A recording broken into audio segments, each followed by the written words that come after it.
Group में आप हैं, व्हाट्सएप ग्रुप में? हाँ, ग्रुप में डाला तो था, तो आपको पता लग गया होगा।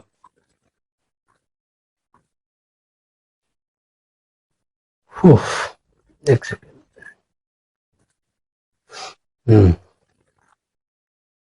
सो Yes, sir. Rajalakshmi. She qualified ICMR. हाँ, ICMR क्वालिफाई किया उसने, तो उसको मैंने बुलाया। She will join at 8 PM today. Okay, sir. अभी वो ऑफिस से आएगी, लैब से, मतलब PhD कर रही है ना, जी सर। उससे क्वालिफाइड। तो gene mapping for 3 point class, ये इंपॉर्टेंट है। इसमें this is used for to know the exact map, genetic map, right. This is useful. For example, अगर मान लो आपको आता है कि ऑर्डर आइडेंटिफाई करो एंड देयर आर 3 जीन, है ना, ABD एंड ABC। हाँ, ABD, ठीक है ना। तो starting with pure breeding line, cross parent 1, capital A, capital B, capital D, तो you will have 3 gamete. A लिखता भी रहता हूँ,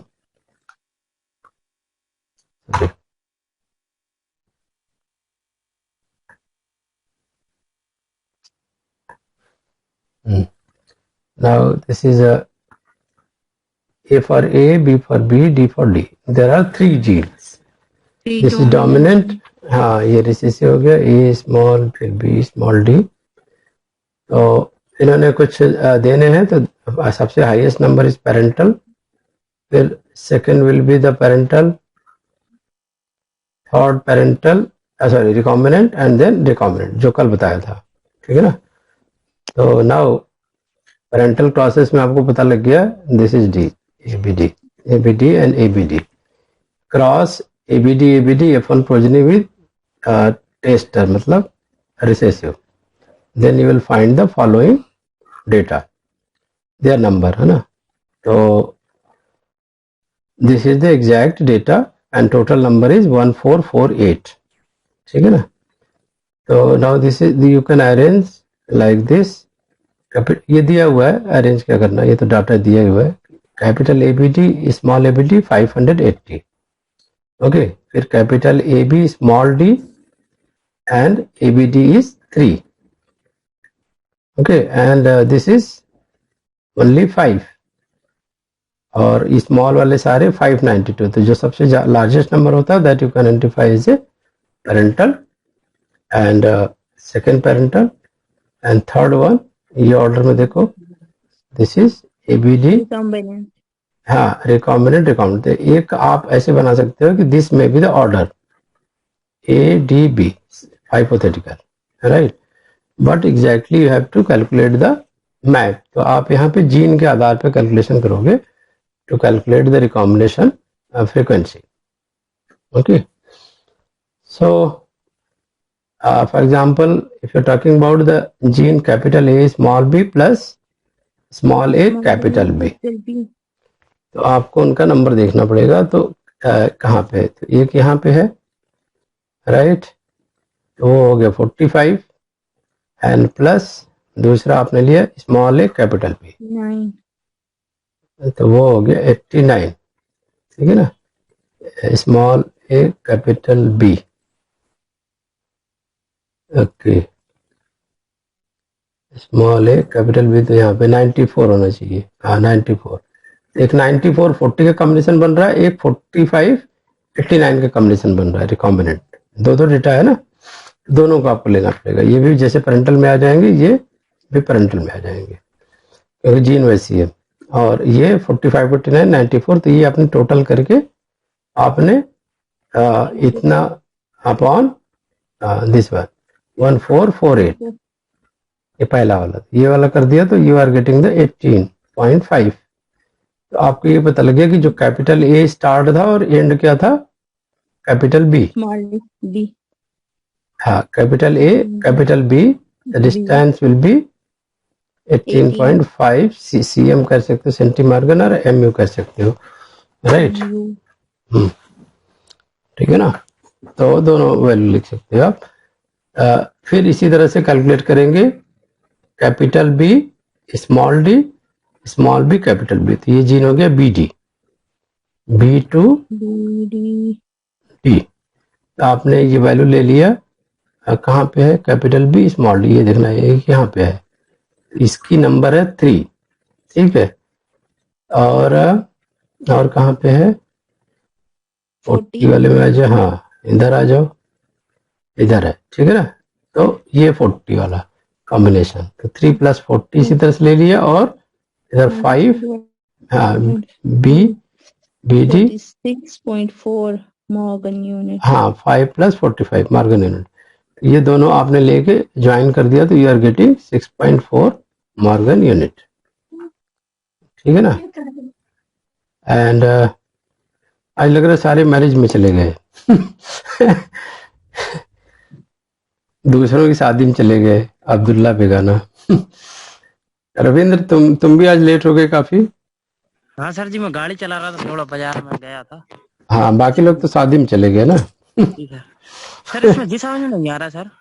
हाँ जी, सर 5 + 45 जोड़े हैं अपन ने, प्लस किए, तो सर जी मतलब कौन सा नंबर आ रहा है इसमें मैच कर रहा है? ये देखो ना, जीन देखना है ना, वो जीन है कहाँ। जैसे कैपिटल बी स्मॉल डी लिया, तो कैपिटल बी स्मॉल डी कहाँ पे है, यहाँ पे है। जी पहले मैं सारा जी डिलीट करूँ, नहीं तो उसी में ओवरलैप कर रहा है सारा। 5 + 45 जी sir, B B A B. देखो कहाँ मैच कर रहा है, ठीक है।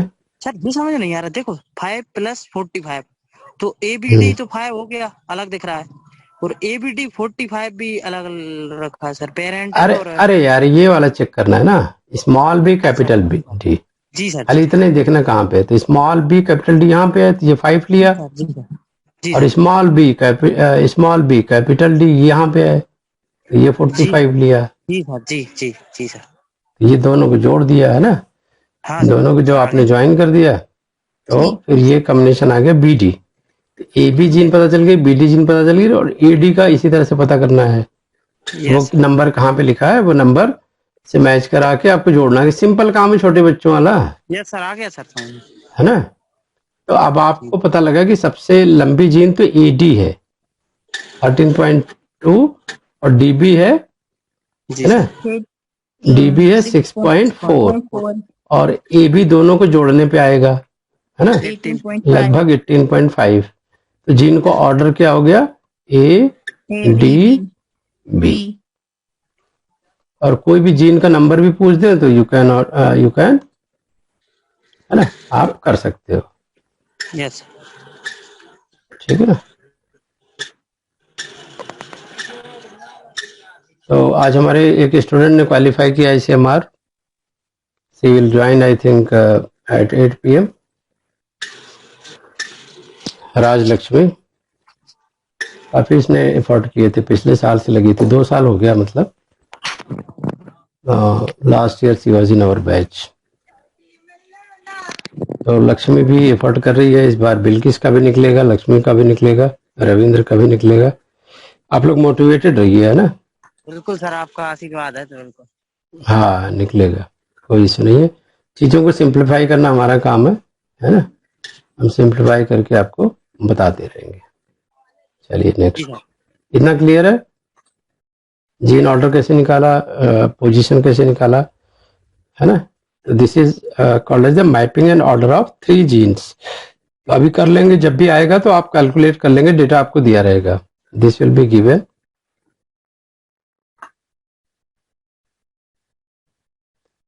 ये सारा डेटा आपको दिया रहेगा, ठीक है ना। इसको देख के आप कर लेंगे, कोई इशू है नहीं, ठीक। नेक्स्ट चले, इसमें कोई क्वेश्चन है तो बता दो। ठीक है, अब एक ये भी बात आती है कि जो नंबर आपने ऐड किया 13.2 + 6.4, दैट इज एक्सीडिंग द 18.5, ठीक है ना, एक्सीड कर रही है, एक्चुअली में आ रही है 19.6। कितना आ रही है भाई, 19.6 आ रही है। बात क्लियर है, सॉरी, हाँ ये देखो, हमने अगर इसको रियली में जोड़ना है तो कितना आया ये 19.6। ठीक ठीक बात है, राइट। बट एक्चुअल में जो हमने कैलकुलेशन की that was A B distance, तो वो आई 18.5। तो ये क्यों आया, इस CSR में पूछा हुआ था एक बार। इसको क्या बोलते हैं, any idea? Hello Lakshmi, how are you? Good evening. Fine, sir. Good evening. Good evening. बहुत जल्दी में आई हो आज। फटाफट, है ना, आज लेट हो गया सबको, फ्राइडे। चलो कल तो छुट्टी होगी, टुमारो इज हॉलीडे। बस ठीक है। तो ये समझ में आया हमने जो बताया पहले वाला, how to find gene order and how to calculate the gene distance. चलो एक बार रिवाइज कर देते हैं फटाफट। This is the data, right, okay. तो already I have told you that largest number will be identified as a parental. There are 2 parentals and 2 are recombinant, ठीक है ना। अभी SC और DSO वाला कॉन्सेप्ट अभी उलझाने वाला अभी नहीं डिस्कस कर रहे हैं, बहुत सारा कॉन्सेप्ट है। हमने को सोचा कि सिंप्लीफाइड कॉन्सेप्ट डिस्कस करा जाए, ठीक है। So what you have to do, आपने लिख लेना है पहले एक बड़ा एक छोटा, ऐसे लिख लोगे तो now it will be easy to find out their number. जैसे फॉर एग्जांपल कैपिटल ए लिखा, स्मॉल बी लिखा। अब ढूंढो कहाँ पे है कैपिटल ए और स्मॉल बी, यहाँ पे है, और स्मॉल ए कैपिटल बी कहाँ है, स्मॉल ए कैपिटल बी यहाँ पे है, और कैपिटल ए स्मॉल बी देखना था। हाँ, कैपिटल ए स्मॉल बी यहाँ पे है, ठीक है ना। तो कैपिटल ए स्मॉल बी, ये दोनों को हमने प्लस कर दिया। तो RF निकालना है, and formula of RF is, बोलो, रिकॉम्बिनेंट अपॉन टोटल, ठीक बात है, इंटू 100। ओके है ये वाला पॉइंट। रिकॉम्बिनेंट हमने कैलकुलेट किया यहाँ पे 45, 89, 94, 40, तो ये आ गया 268 अपॉन, हमने कैलकुलेट किया यहाँ पे 1448, then we are getting this one 18.5 MU, ठीक है। परसेंट निकालते हैं ना, परसेंट RF आएगा तो 0.185, लेकिन इसको कन्वर्ट कर लेंगे परसेंट में तो it will B 18.5 Morgan unit. Clear है इतना। फिर इसी तरह से दूसरा जीन क्यों ऐसे ले रहे हैं, क्योंकि हमारा जो पेरेंटल था वो था AABBD, तो इसका क्रॉस करा तो एक जीन आया capital A capital B capital D, और दूसरा आया small A small B small D. तो F1 में क्या आएगा, F1 में क्या आएगा, ये आएगा capital A capital B capital D, small A small B small D. अब इनको क्रॉस कराना है, capital ABD with small ABD small ABD, ठीक है ना। इनको जो क्रॉस करा लिया, फिर क्या हुआ, क्रॉस कराने के बाद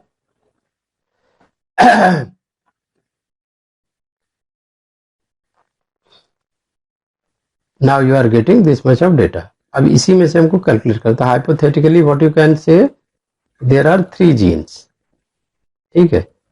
ABD लिख सकते हैं इसको या ADB, बट हमें तो फाइंड आउट करना है जीन ऑर्डर, राइट।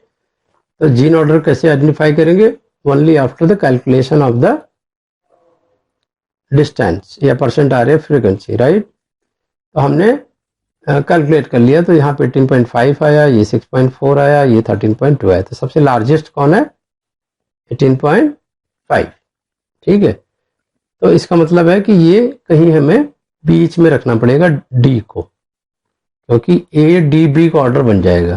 तो ये ADB का ऑर्डर बन गया, ADB के ऑर्डर में नाउ यू कैन सी 13.2 यहाँ से ले लिया AD का, और DB का या BD का ले लिया 6.4।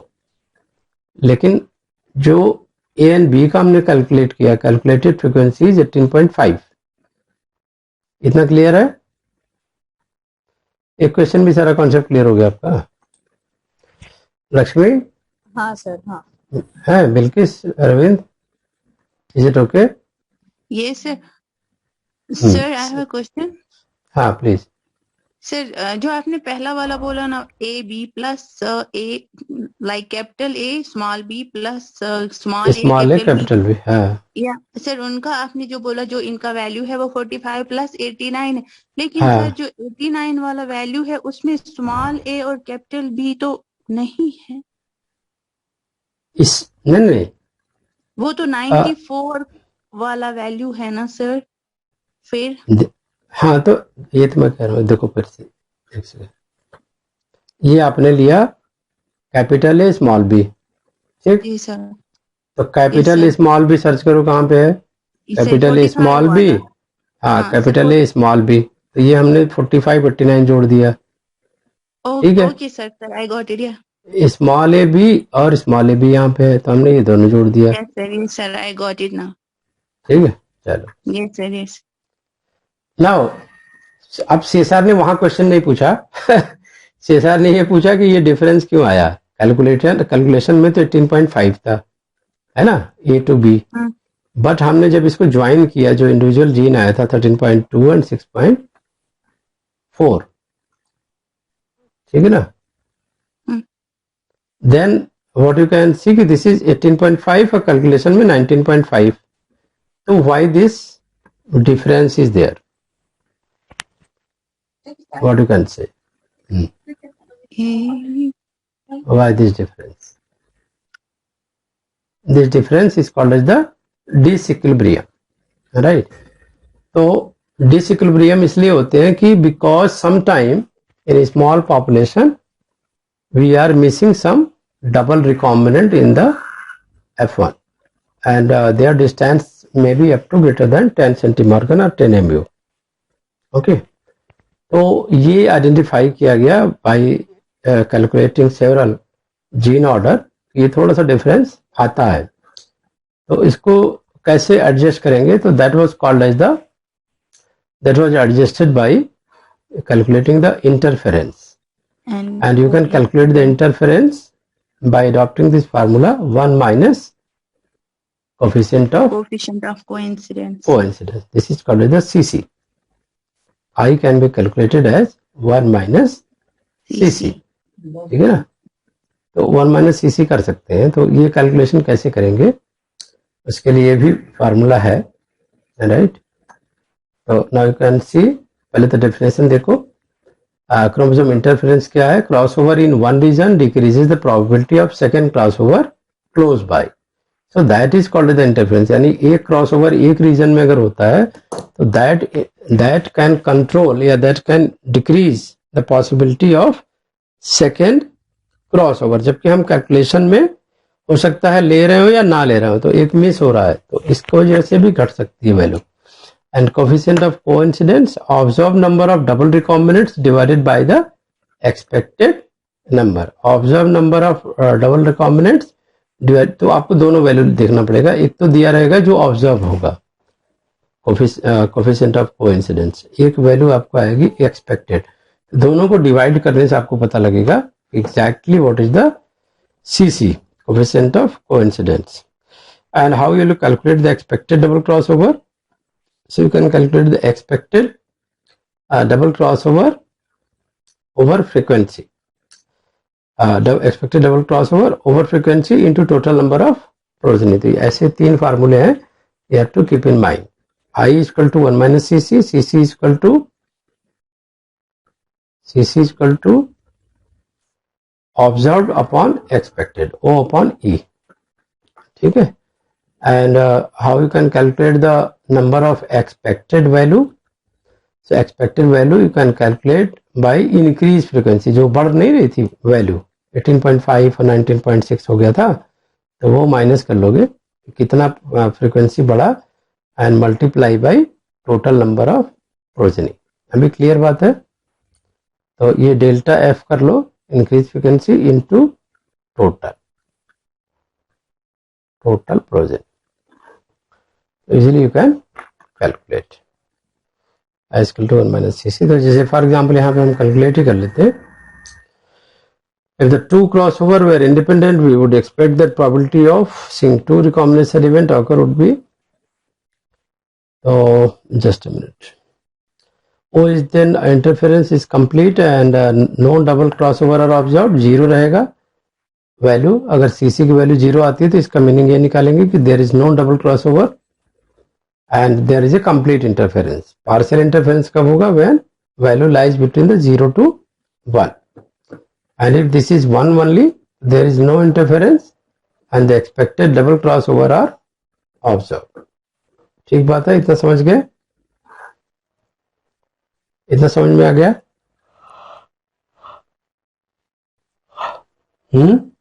इतना क्लियर बेटा?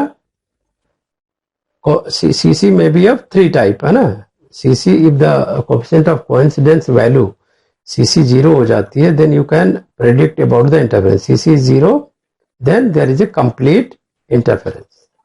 ठीक है, नोट कर लो. If the CC is 0 to 1, this is a partial interference. If the CC is 1, there is a no interference at all and the expected double crossover are observed. ठीक है ना. तो इंटरफेरेंस यहाँ पे नहीं होगा जहाँ पे वैल्यू 1 होगी CC की. अब मान लो हमने ADP जीन की बात किया था प्रीवियस कैलकुलेशन में. ठीक है. तो अब सपोज हमें कैलकुलेट करना है CC. CC का फार्मूला क्या है? I, पहले तो I इक्वल टू है 1 माइनस CC और CC का मतलब है ऑब्जर्व अपॉन एक्सपेक्टेड. यही है ना. ठीक है ना. तो अब इन्होंने, और अगर मान लो एक्सपेक्टेड आपको कैलकुलेट करना है तो फ्रीक्वेंसी डिफरेंस जो आ रही है into total number of progeny. तो अब यहाँ पे आप देखो, अगर मान लो एक वैल्यू मान लें कि there is a difference of 0.132 between AD, 0.64 difference between DB. तो टोटल डिफरेंस कितना बना? 0.08 का. वैसे भी आप निकाल सकते हो. ठीक है ना. अब एक्सपेक्टेड वैल्यू निकालनी है तो जो डिफरेंस आया, डिफरेंस 0.08 का आया multiplied by total number of progeny 1448. तो यानी हाउ मेनी डबल क्रॉसओवर में भी, तो ये नंबर आ रही है 12.23 डबल रिकॉम्बिनेंट्स. ठीक है. लेकिन ऑब्जर्वेशन में क्या आई? यहाँ पे टेबल देखो. 3. ऑब्जर्वेशन में एक तो 5 आई थी यहाँ पे और एक 3 आई थी. 3. है ना. इसको बोलेंगे double DCO, double cross over. ठीक है ना. तो ये DCO 2 आई थी. तो ऑब्जर्व्ड जो आई थी 8 और एक्सपेक्टेड होनी चाहिए 12. तो 8/12 लिख सकते हैं.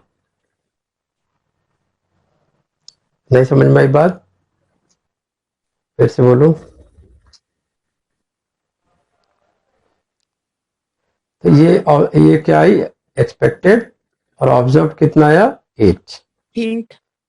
तो क्या वैल्यू होती है कैलकुलेट करने की? CC ऑब्जर्व अपॉन एक्सपेक्टेड, यानी 8/12.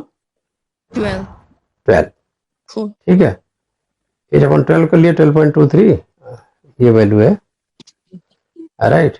सो CC we can calculate 1 minus 8/I equal to I value will be 1 minus CC. तो CC है 12.23 यानी 1 माइनस 0.65. तो आपको डिफरेंस जो मिला वो है 0.35. अब ये बताओ कि कौन सा इंटरफेरेंस है? कंप्लीट इंटरफेरेंस है, पार्शियल इंटरफेरेंस है या नो इंटरफेरेंस है? Based on the value obtained. This is a partial interference. हमें क्लियर है? Any doubt? कोई डाउट है बेटा? Any question? Lakshmi, Bilkis, Ravindra? Value based calculation है.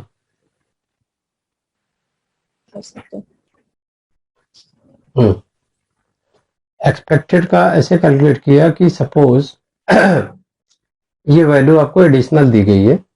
AD के बीच में जो रिकॉम्बिनेशन इवेंट है उनकी प्रोबेबिलिटी है 0.132 ये value. Between AD and 0.64 between DB, ठीक है ना, राइट। इन दोनों को मल्टीप्लाई करके, मल्टीप्लिकेशन रूल होता है प्रोबेबिलिटी का, पता है प्रोबेबिलिटी का 2 रूल होता है, एक मल्टीप्लिकेशन रूल, एक सम रूल, हाँ ठीक है। तो 2 इवेंट का अगर परसेंटेज आपका पता है, ये पॉसिबिलिटी है, ये प्रोबेबिलिटी है 0.132 और 0.064, दोनों को मल्टीप्लाई करेंगे तो ये आ जाएगा 0.008। और इसका फार्मूला एक्सपेक्टेड कैलकुलेट करने का क्या था, एक्सपेक्टेड कैलकुलेट करने का फार्मूला ये था कि आप एक काम करो, ये परसेंटेज जो आया है 0.008 प्रोबेबिलिटी जो आई है ना, डेल्टा एफ भी हमने इसको बोला था, जो डेल्टा एफ है, ये जो probability I multiplied by total number of progeny, तो टोटल नंबर ऑफ प्रोजनी है 1448 मल्टीप्लाइड बाय 0.008, तो ये आ गया around 12.23 and this will be the expected DCO, double cross over. हाँ और जो गिवन वैल्यू था वो ऑब्जर्व वैल्यू था 8, 5.5 प्लस 3 8 कर दिया, 8 आ गया, तो 8/12 ही हमें करना है, that will be the CC। तो कई बार केवल CC पूछ देते हैं एग्जाम में, कई बार I पूछ देते हैं, कई बार ये पूछ देते हैं कि एग्जैक्टली वैल्यू अगर इतनी आ रही है I की, तो बताओ कि पार्शियल इंटरफेरेंस है या कंप्लीट है या नो इंटरफेरेंस है, क्या है वो। पार्शियल, क्योंकि यहाँ पे तो हाँ, तो I है वैल्यू 1 के बीच में। 0 to 1। Yes, yes sir. अभी समझ आ गई अच्छे से। जीनियस बच्चे समझ क्यों नहीं आएगी, कोई मेंडल हो मेंडल को भी बात समझ में आ गई थी, जी सर। ठीक है ना। उनके दोस्त थे कार्ल रिटर, उनको नहीं समझ में आई थी बात, वो ना फिर ज्यादा डेटा लेके फंस गए बेचारे, बाद में सुसाइड भी कर लिया डिप्रेशन में। जैसे अभी एक घटना हुई है ना राजस्थान में, एक यंग लेडी डॉक्टर थी, तो जी डिलीवरी के टाइम पे बच्चा और मदर दोनों की डेथ हो गई, तो उनके फैमिली वालों ने काफी मारपीट की, फिर पॉलिटिकल पार्टीज आ गए, फिर FIR करवाया, फिर पुलिस से गिरफ्तारी के डर से उस लड़के ने सुसाइड कर लिया। जी सर।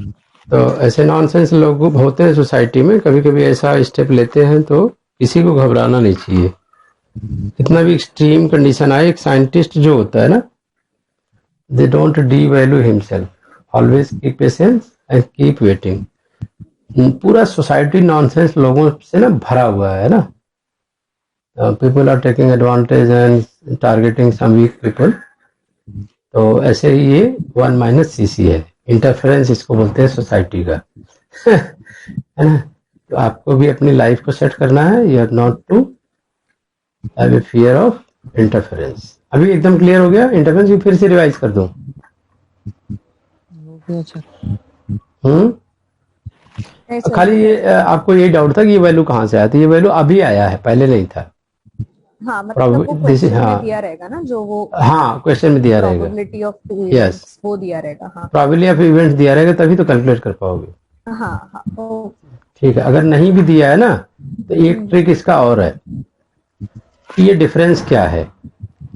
तो 18.5 और कितना आ रहा है, ये 19.6, 19.6 ये लगभग 1.1 आ रहा है डिफरेंस, अगर नहीं दिया है तो ठीक है ना। तो आप ये डिफरेंस का मल्टीप्लाई कर लो 1448 से, ठीक है, तभी आपको, लेकिन ये वैल्यू डाटा गलत आएगा, दिस विल बी रॉन्ग, तो वो आपको प्रोबेबिलिटी दी रहेगी, then only you can calculate comfortably ठीक है ना। जैसे 0.008 वैल्यू है, तो you can multiply and obviously this is very close to the double observe value of double recombinant, that is 12, तो वो रेशियो बनता भी है, ठीक है ना।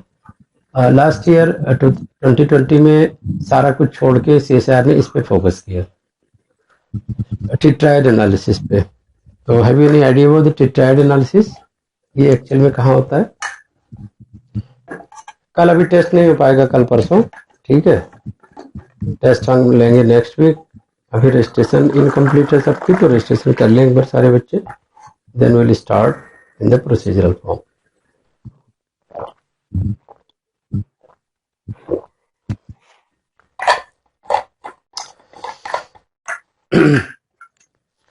सो theta analysis it's very similar to the, जैसे हमने इसके पहले क्या पढ़ा, 3 पॉइंट क्रॉस, यही पढ़ा था ना, mapping of the gene by 3 genes using 3 genes, इसको कहते हैं 3 पॉइंट क्रॉस।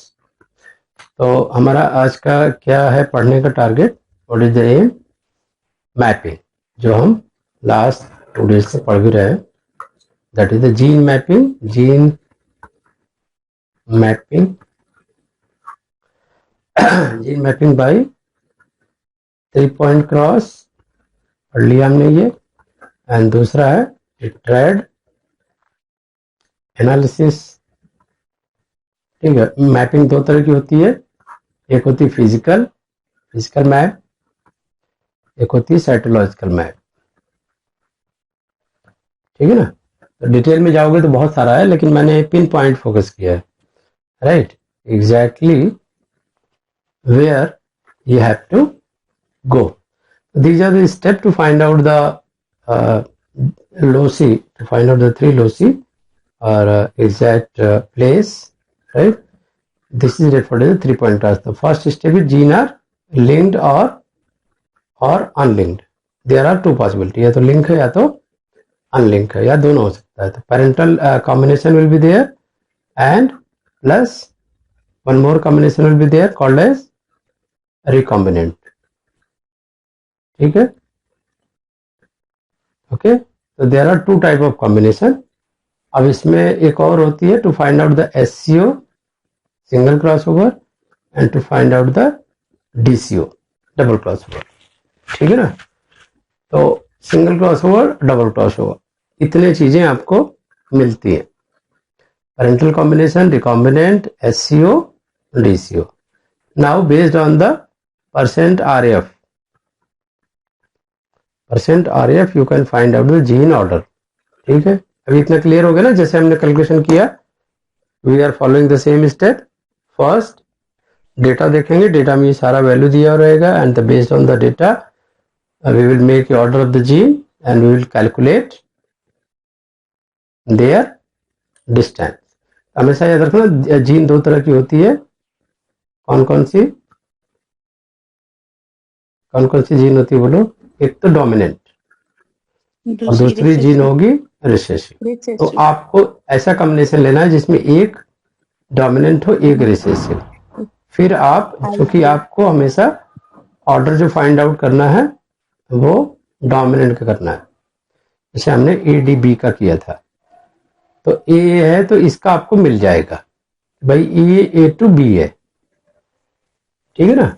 वो नंबर आपको इजीली वहां से स्क्रीन आउट कर लोगे, कैलकुलेट कर लोगे। फिर ये हो गया AB, ये AB हो गया। इसी तरह से AD के लिए निकाल सकते हो कि A स्मॉल b ले लिया और D में स्मॉल d ले लिया, ठीक है ना। फिर इनका कैलकुलेट कर लिया, ठीक बात है। AB या BD कर लो, स्मॉल b हो गया। तो आपको एक ऑर्डर ये निकल गया, फिर ये इधर निकाल सकते हो DB का। तो then third point will be the AB, ठीक है, स्मॉल ठीक है ना। हाँ, स्मॉल DB ऐसे करके अपना निकाल सकते हो। तो वो हमने किया भी है, करके दिखाया है। तो that's we are recapping the same procedure. That is the procedure of recombinant frequency calculation and then to find out the genetic distance. तो ये याद हो गया, क्लियर है इसमें, एनी प्रॉब्लम?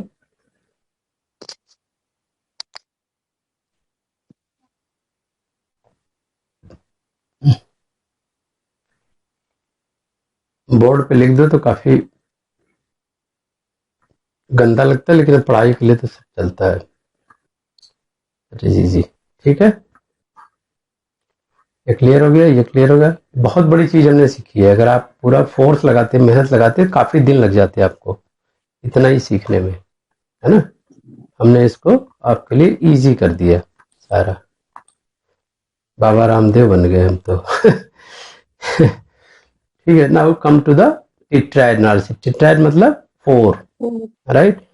तो this always occur in fungi, and in some species of fungi it has been observed that there is a sac-like structure called the ascus, where after meiosis you can see the 4 ascospores. 4 ascospore बनते हैं, 1 2 3 4, हाँ, तो that is called as the tetrad. The formation of 4 cell after meiosis is known as tetrad. 4 cell बनेंगे, and further mitosis होगी meiosis के बाद, तो that will be total 8 cell. तो ये अब ऑप्शन में पूछ सकता है ना, जैसे कल हमने एक क्वेश्चन दिखाया था, तो उसमें 6 to 7 ऑप्शन थे, उसमें बताना था कि कौन सा कॉम्बिनेशन करेक्ट है, तो उसके लिए भी ध्यान से पढ़ना है। MCQ is kind of decoding the information in right way. तो आपके माइंड में होना चाहिए कि टेट्राइड में 8 सेल बनती है, right? That is called as the octad, octad, है ना? मियोसिस जब तक है तब तक टेट्राइड है, and meiosis plus mitosis it will B 8, and that is the ascospore, है ना? तो and what is the feature of tetrad analysis? There are several feature of ascus producing organism. They are haploid, एक तो haploid होते हैं, so इनका genotype is directly proportional to the phenotype, है ना? They produce very large number of progeny, तो ये model organism के लिए बड़े अच्छे हैं। Their life cycle is very short. हमने बात करी थी कि ये भी क्वेश्चन आया था CSR में about कि what should be the basic feature of the model organism. एक तो उनका फिनोटाइप और जीनोटाइप में कैलकुलेशन इजी हो, large number of progeny produce करना चाहिए, and their life cycle should be very short. ये 3 फीचर्स होने चाहिए, ठीक है ना? तो तीनों फीचर को बनाती है कि काफी जेनेटिक मैपिंग के लिए they are the suitable. Now there are 2 things, order and unorder tetrads. तो ये क्या होता है कि there are certain organism like Saccharomyces cerevisiae, they produce unordered tetrads.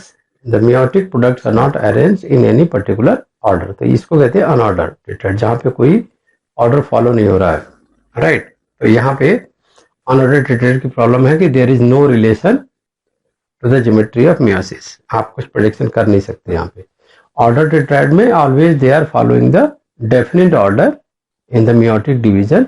ये ऑब्जर्व किया गया न्यूरोस्पोरा में, राइट? ये कुछ की पॉइंट्स हैं, साइड में हमने ऑलरेडी लिखे हुए हैं, लास्ट बैच में पढ़ाया था, तो पढ़ा हुआ है, हमने डिलीट नहीं किया था क्योंकि बच्चों को यही PDF हम दे देते थे, है ना? so that they can easily find out the things written here. यहाँ भी पढ़ सकते हैं। ये ऑर्डर वर्सेस इन ऑर्डर हो गया। तो इसमें 2 तरीके की आती है, जैसे वहां पे पेरेंटल एंड नॉन पेरेंटल आता था, तो यहाँ भी 2 तरह की आती है। One is the parental PD, याद रहेगा, parental PD, and other is the non parental ditype या NPD, right? So this is the 2 parental genotype. This is the only recombinant combination that is called the non-parental ditype, and there is a tetra type. All 4 genotype observed. ठीक है ना? There is a no crossing over, and there is a crossing over between one of the genes in its centrosome. ठीक है, clear है ना? तो यहाँ पे आपको पेरेंटल मिल गया, यहाँ पे नॉन पेरेंटल मिल गया। तो यहाँ पे नो क्रॉसिंग ओवर हुआ नहीं है, ठीक है ना? और यहाँ पे crossing over between one of the genes in its centromere, यहाँ पे देखो क्रॉसिंग ओवर हो रहा है। टेट्राटाइप टेट्राइड एंड टेट्राटाइप टेट्राइड यहाँ पे भी हो रहा है, ठीक है ना? तो tetratype means all 4 genotype can be observe, 2 ये और 2 वो भी नॉन पेरेंटल आपको ऑब्जर्व हो सकते हैं। तो पेरेंटल का मतलब जानते ही हो, जैसे हमने पेरेंट लिया ABD, है ना? तो इससे जो भी जीन मैच करेगी तो वो होगी, राजलक्ष्मी आ चुकी है।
Hello, Rajlakshmi. Am I audible?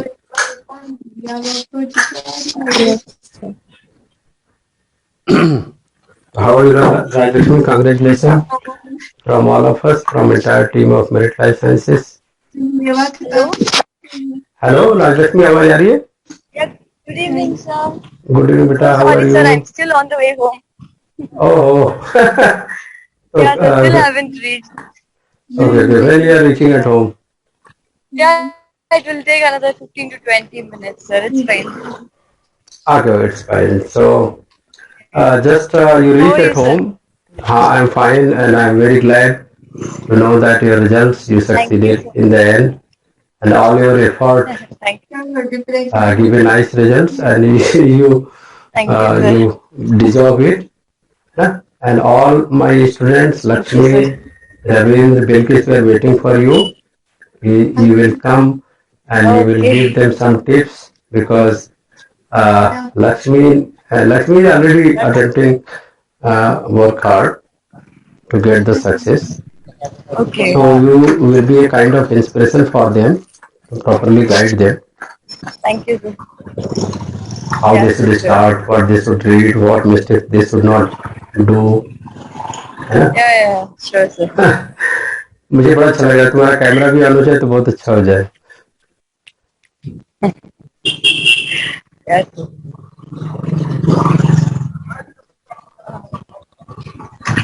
So, if everyone is studying, sir, or everyone is doing the PhD?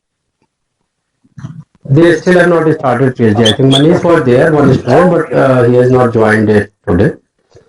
Okay. So he is started PhD. Okay, sir. Hmm.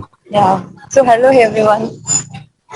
I studied with sir for the last 6 months. Yeah. And he's a great inspiration actually. He teaches a lot of basics which has to be strong. So we don't concentrate much on basics, right? So it helps a lot in research actually. Yeah, so I appeared for JRF CSAR net for like 4 times, and I was so juggling between my PhD as well as studying for JRF. So I told sir a lot of times that it's very difficult for me, and sir was like, "No, you can. You have to do it." And then at last, I got my SRF. So I'm very glad that if I can able to do it, that everyone can do it, and consistency is the main thing that can drive us forward. Even if you don't get results in a single time or a single effort, surely we people can get the result in a few years ahead.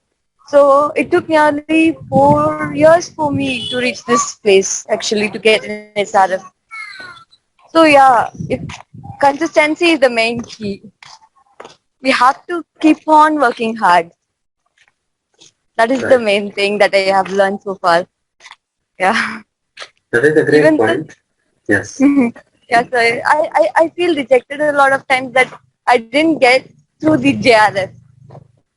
And I have told sir also, and he told me that these are the mistakes that you are making. You should not make these. Understand the concept correctly.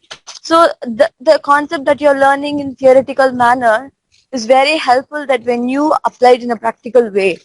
So while doing your experiments, so you have to try to relate the theoretical thing that you are learning, that he is teaching, to the practical way that you're doing in the laboratory. So it will help you to calculate, to increase your speed and increase the process with accuracy during your exams and even during your further research career.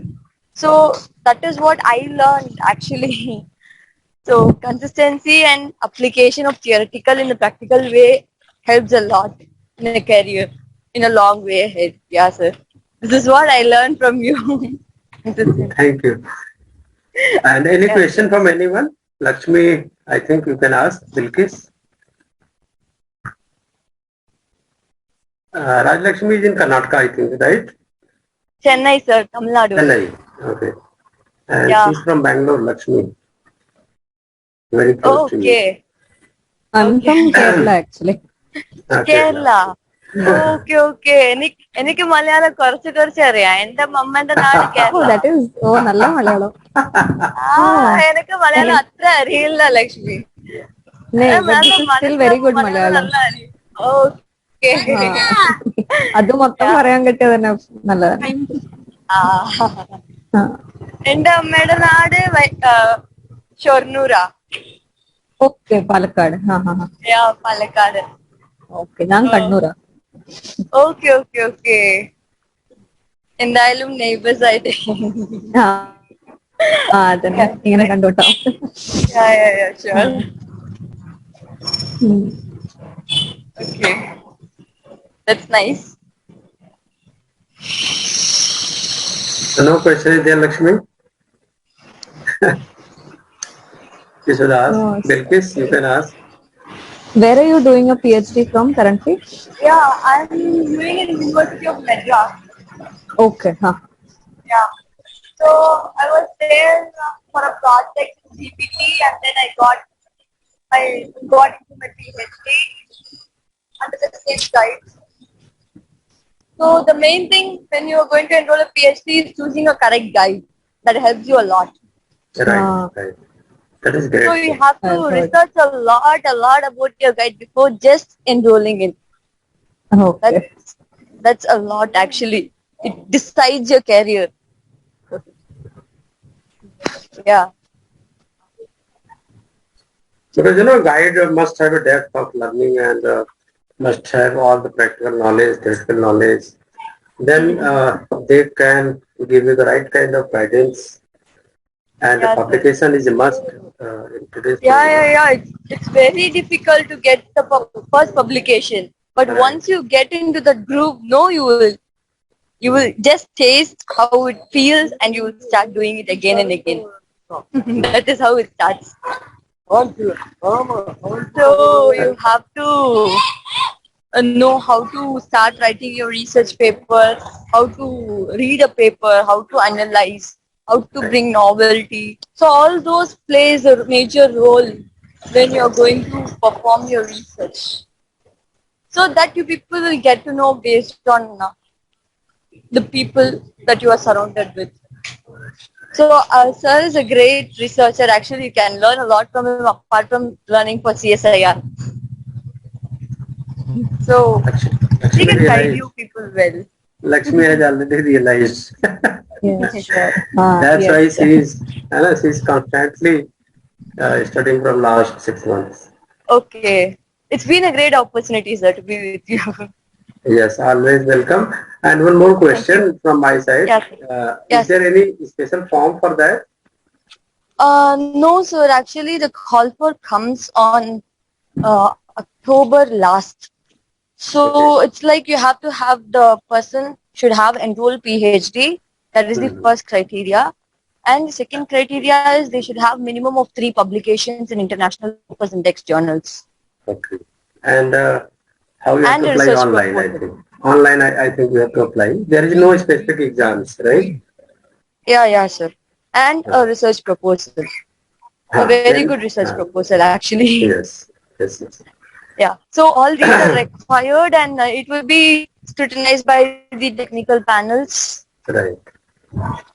Yeah, and actually I saw my result 2 days later. It was actually on 28th. It got released. I saw it yesterday. So I was like, I was jumping up and down. I didn't even realize that I got into it. How many hours every day you are devoting for the research? I was devoting 20 hours. Sir, I start. Yeah. I start by 10. 10 to 10. Right? So there is some technical problem. I think network issue is there. Bilkis, you have not asked any questions. Do you have any question? Then I can reply. No, sir, I don't have any question. Okay. So Lakshmi still have a lot of questions. Lakshmi? No, sir, not. Okay. So आएगा तो मैं पूछूंगी. हाँ नहीं आपके mind में नहीं है मैं बता देता हूँ कि अगर मान लो JRF क्वालिफाई नहीं होता है तो आपका क्वेश्चन हो सकता है कि can we enroll for PhD? Yes, you can go for the PhD, and by next 1 year if you are finding the right guide, then you can got the SRF. This is the nutshell, right? Ki, means don't underestimate your value or your talent. If you are not getting, Rahalakshmi, are you there? You can go ahead and guide your life journey, how you selected the guide, what is your topic, currently what is your motivation. Am I audible?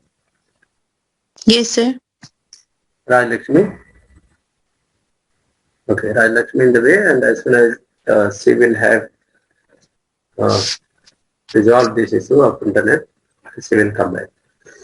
So what my point of view is, always try to join some reputed university, right?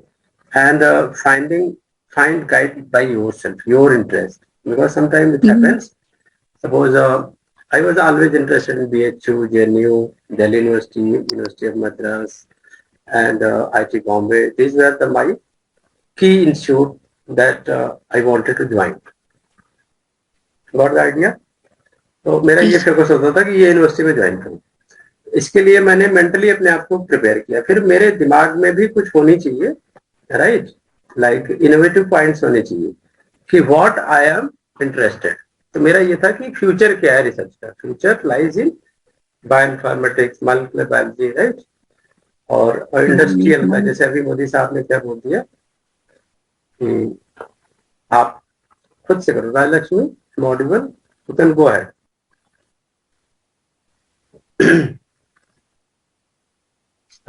You can tell them, because these are the very small young researcher. अच्छा, technical problem still आ रही है। चलो मैं अपनी journey बताता हूँ थोड़ा सा। मैं बड़ा इनोवेटिव हूँ शुरू से, ठीक है ना। तो ऐसा नहीं कि innovative always get the success. A lot of experiences are with me, and also I get a small percentage of success.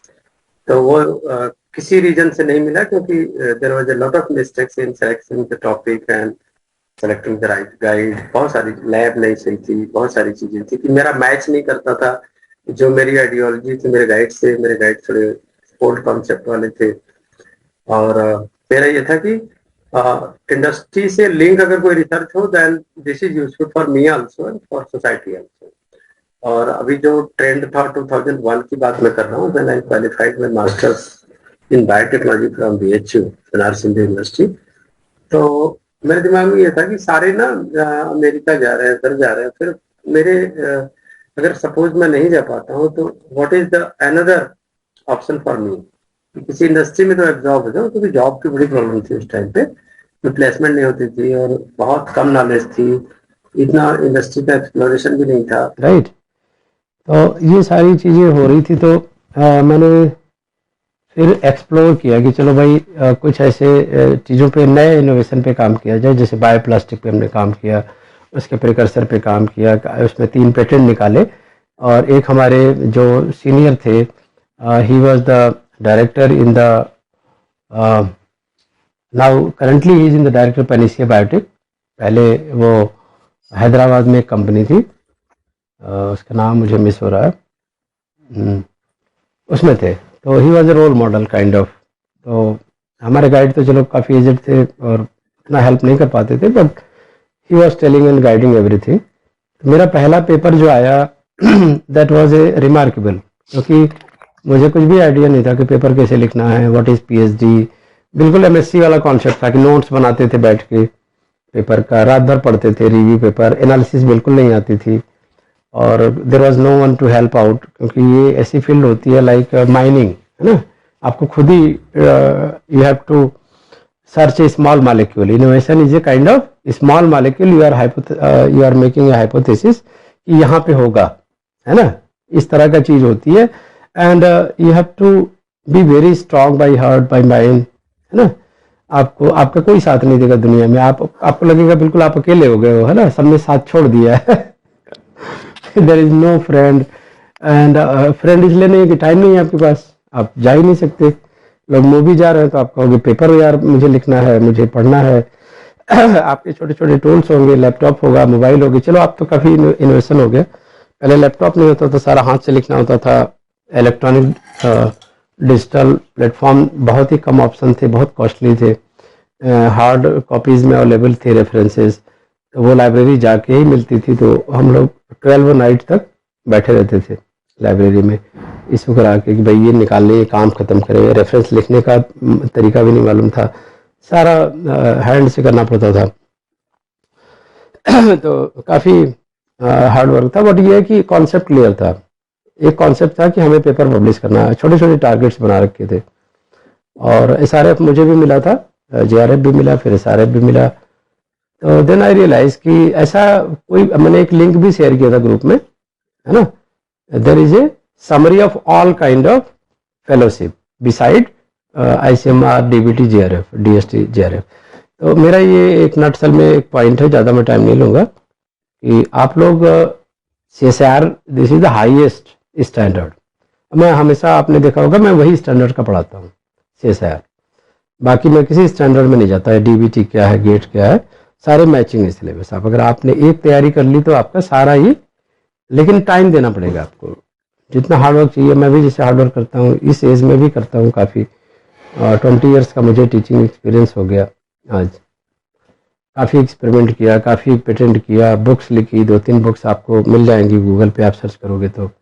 Animal cell culture का लिखा है, एंजाइम टेक्नोलॉजी का लिखा है, एक थीसिस पब्लिश हुई हमारी जर्मनी से। अभी एक चल रहा है जिसमें हम फार्मास्यूटिकल बायोटेक्नोलॉजी लिख रहे हैं। तो लक्ष्मी को भी ऑफर किया था कि कुछ लिखो तुम। तो अपने बच्चों को काफ़ी, जैसे एक आफरीन बच्ची थी, तो उसने लेक्चरशिप लास्ट ईयर क्वालिफाई किया था, तो उसको भी 2 पेपर में हमने अपने रिसेंट पेपर में नाम डाल दिया था। एक लड़का था, कोविड के कारण वो जर्नी बीच में छोड़ गया, क्योंकि उसके फादर नहीं थे, तो फाइनेंशियली बहुत वीक था। तो उसकी इंडस्ट्री में हमने प्लेसमेंट करवाई। फिर उसके नाम पे भी अरिंदम, आपने, अगर मैंने चर्चा की होगी कभी तो सुना होगा, अरिंदम वॉज देयर। तो काफ़ी टैलेंटेड बच्चे आए हमारे पास, है ना। और फीस हमने इतनी ज़्यादा भी नहीं रखी कभी कि प्रॉब्लम आए। और जैसी सिचुएशन होती है, अप डाउन होता है, क्योंकि हर चीज़ की कॉस्ट बढ़ रही है, तो ऑब्वियसली फीस पे करने पर टेंशन भी बढ़ती है। और जो फ्री बच्चे होते हैं, देखो अभी कल 6, 7, 8 थे, आज बिल्कुल गायब है सारे। तो एक फीस देने का ये होता है कि you are committed, that's why the fee is levied. We can not go 100% free. अगर फ्री कर देंगे तो आप, पता चलेगा कि क्लास भी बंद हो जाएगी जो चल रहा है, कोई नहीं आएगा, because no one is interested. When you are gifted with something, you have no value of that. When you are buying, even you are spending 1 rupees, then you are caring. This is a common mentality. तो psychologist भी होना चाहिए scientist को कि क्या value आने वाली है, किस चीज़ पे काम करें, क्या प्रोजेक्ट टाइटल हो। और बहुत सारे टॉपिक्स पढ़ते हैं, 200 से ज़्यादा टॉपिक्स पढ़ते हैं। उसमें से आपका क्या कोर एरिया है जिसमें आप फ्लुएंट हो, that is your core area, जिसमें आपको काफ़ी कुछ नॉलेज है, that you can explore also. क्या आपके लिए बेहतर है, क्या किस में आपको ज़्यादा इंटरेस्ट है, इसमें आप खोल के सोच सकते हो, लिख सकते हो, बोल सकते हो। तो जब आप उसमें, उस फील्ड में PhD करते हो, तो देन यू बिकम एक्सपर्ट। ठीक है ना। तो अभी का ट्रेंड जो चल रहा है वो मैं बता देता हूँ। अभी का ट्रेंड ये है कि after masters directly you should not go for the PhD।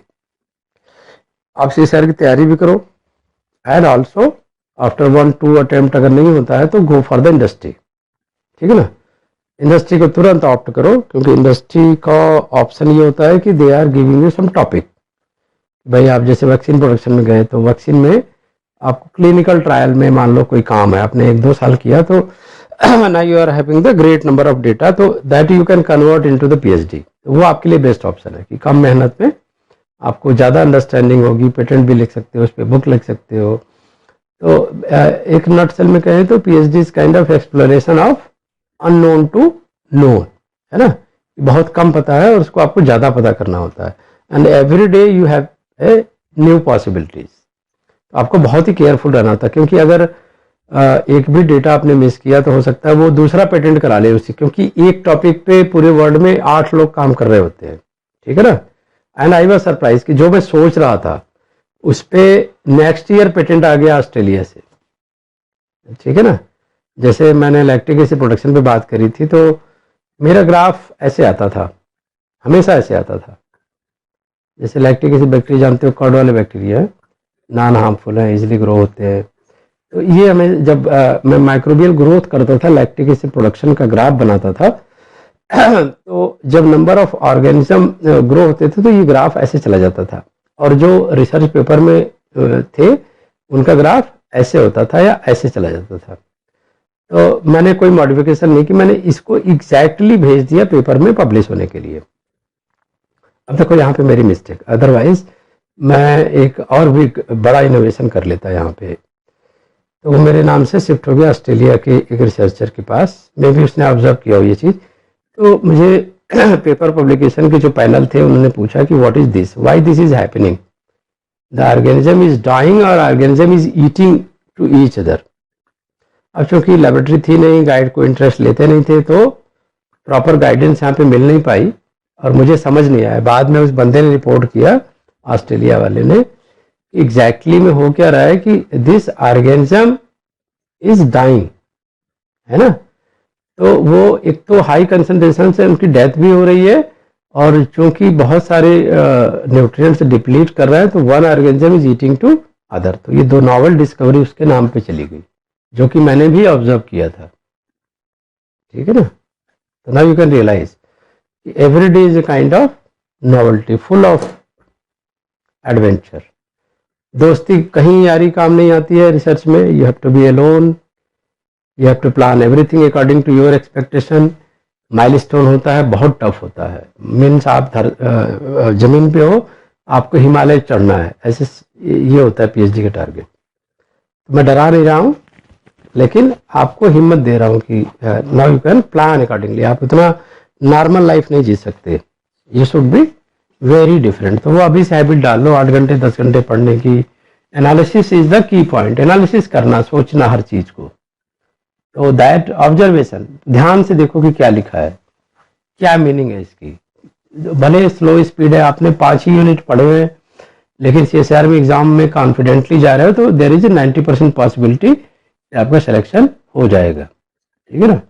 और जिसने ऑल 13 यूनिट्स पढ़ के कोई भी सीएसआर क्वालिफाई नहीं कर सकता, क्योंकि इतना बड़ा डेटा है।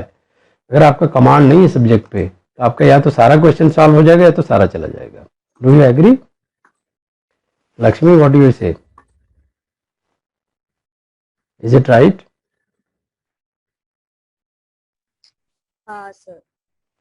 है ना, कि कम पढ़ो लेकिन डेप्थ में पढ़ो, अच्छे से पढ़ो, उसमें कोई मिस्टेक नहीं होना चाहिए। तो आज इतना के लिए रहने देते हैं, ठीक है ना। तो I think this is enough today, और अब हम मिलेंगे मंडे को, ठीक है। So be dedicated, maintain constancy, and always think good about you. अपने बारे में अच्छा सोचो, दूसरे को सोचने दो जो क्या सोचते हैं लोग, राइट।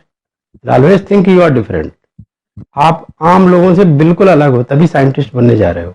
अरस्तु प्लेटो का एग्जाम्पल है, राइट।